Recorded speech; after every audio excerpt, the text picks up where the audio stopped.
Usapho lwase Osizweni eNewcastle kumantla ephondo laKwaZulu-Natal lithi lifuna ubulungisa okuza nanjengoko kutyholwa ngelithi abasetyhini bolusapho badlwengulwe ngamadoda ebexhobile athe ambonzeleka kwikhaya lawo ekuzeni kusa ngolwesihlanu. Abasetyhini bavule ityala lokudlwengula kodwa akabikho mntu osele banjiwe.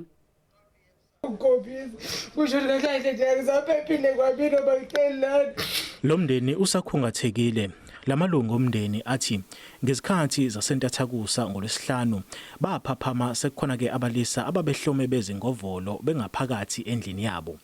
Labalisa kuthiwa ke bathi bafuna imali babe sebethatha ke izimpahla zasendlini ekubalwa kuzo iTV kanye nokudla.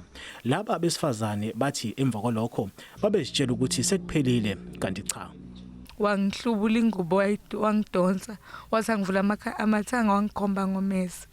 Ngabe sengibona umese ngavele ngenza yonke into ayishoyo. Laba besifazane abaphakathi kweminyaka engu-15 no-24 bathi bamemeza bezama ke ukucela usizo kepha kwangeza umuntu. Ngizwa kubuhlungu ngoba ngikwazi ngisho concentrate esikoleni.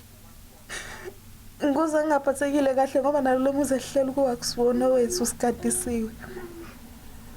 Asazi ukuthi sowenze njani. Lezi isulu zithi azikwazanga ukubabona ebusweni abenzi balokhu ngenxa yokuthi kwakumnyama endlini. Baya ke kovula icala kodwa bathi abathokozile neze ngendlela amaphoyisa alisungethe ngayo lolu daba. So the investigation is ongoing. All the forensic evidence that was being gathered is still being looked at. Kusenjalo amaphoyisa kwaZulu-Natal asephenya ke elinye icala lokudlwengula elenzeke eplazini laseKranskop eqaleni kwalenyanga. Kuthiwa abalisa abangaziwa bagasele emzini okuleli plazi baphoqa owesifazane ukuba ayokhipha imali ku-ATM babe sebeyamdlwengula. NginguSimphiwe Makhanya wezindaba ze-SABC.